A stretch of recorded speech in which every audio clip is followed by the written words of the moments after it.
Hi friends, good morning. మీకు ఈరోజు పెసరపప్పు పప్పు పులుసు చేసి చూపిస్తాను చూడండి. దీనికి కావాల్సిన పదార్థాలు పెసరపప్పు మనకు కావాల్సినవి తీసుకోవచ్చు. ఈ గ్లాసులు అయితే 2 ఉల్లిపాయలు మీడియం సైజ్ చిన్నవి, ఉల్లిపాయలు, పచ్చిమిరపకాయలు, ముల్లంగి ముక్కలు, ఇవి ముల్లంగి దుంపలు, అండ్ కరివేపాకు, టమాటా, పసుపు, ఇంగువ, ఆయిల్, సాల్ట్, చింతపండు పేస్ట్ తీసుకుంటున్నాను నేను. చింతపండు కానీ ఏదో ఒకటి మీ ఇష్టం.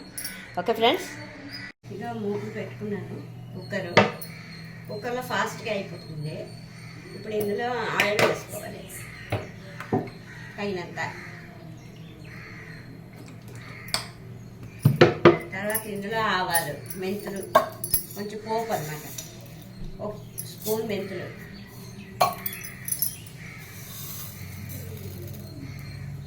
1 స్పూన్ ఆవాలు,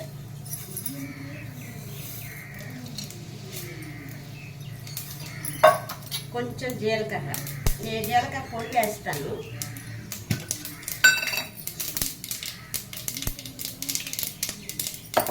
తర్వాత ఇందులో ఆనియన్,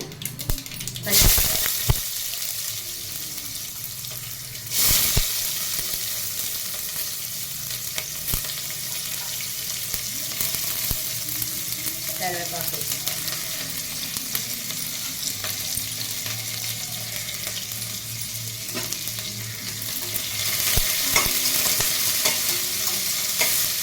కొంచెం ఆనియన్ ఎక్కువ వేగక్కర్లేదు. ఇలా జస్ట్ ఇలా కలిపేసండి 2 సార్లు. పప్పు,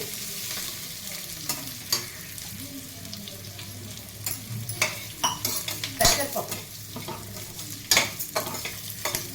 సూపర్ టేస్ట్గా ఉంటుంది ఫ్రెండ్స్. కావాలంటే మీరు వెల్లుల్లిపాయలు కూడా వేసుకోవచ్చు. వేస్తే ఒక టేస్ట్, లేకపోతే ఒకటి.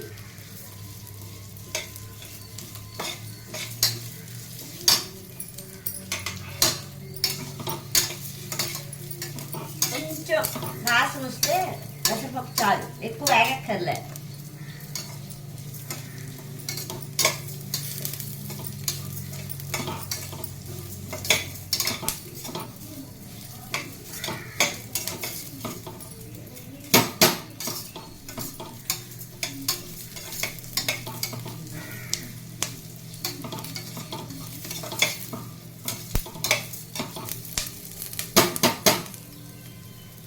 వాసన వేస్తుంది ఫ్రెండ్స్. ఇప్పుడు ఈ టైంలోనే కొద్దిగా ఇందులో ముక్కలు వేస్తున్నాను, ఉడికిపోతుంది పప్పుతో.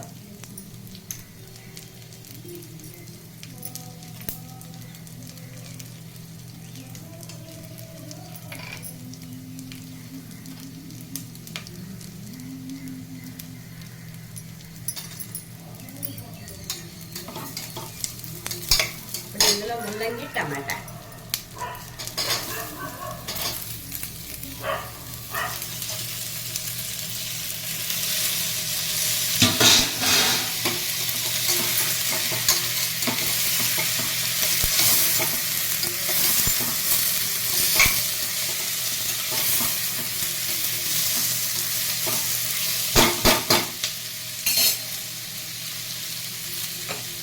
ఏం తగినంత సాల్ట్, రుచికి సరిపడా,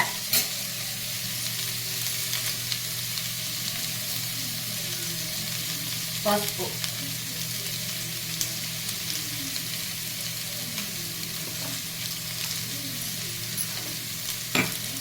ఇలా కొంచెం వేసంటే జీలకర్ర. ఇప్పుడు ఇందులో కొంచెం అంతే. ఉడిపోయాక చింతపండు రసం వేస్తాం. ముందు వేస్తే పప్పు ఉడకదు.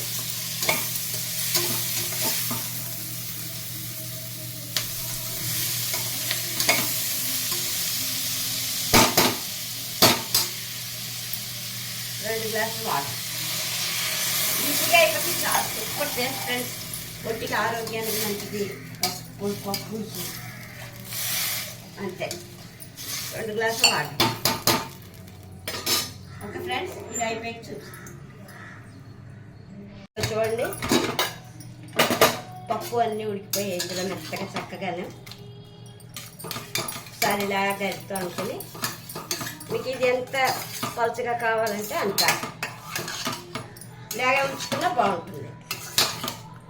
ఎంత పలచగా కావాలంటే అంత కొంచెం వాటర్ పోసుకోండి. నేనైతే హాఫ్ గ్లాస్ పోసుకుంటాను. ఇప్పుడు మళ్ళీ స్టవ్ వెలిగించి రైట్ పోయింది ఫ్రెండ్స్. ఇప్పుడు ఇందులో చింతపండు పేస్ట్ ఒక 2 టేబుల్ స్పూన్ వేస్తున్నాను నేను. అంతే.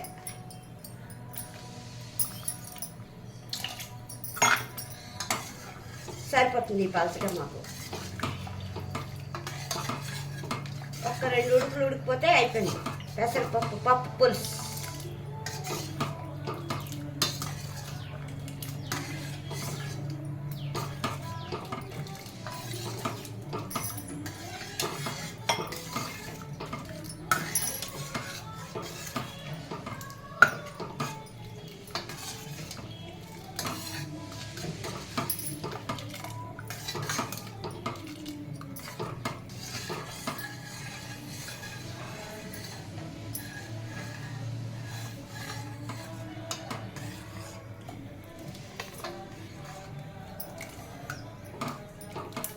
This is friends, super.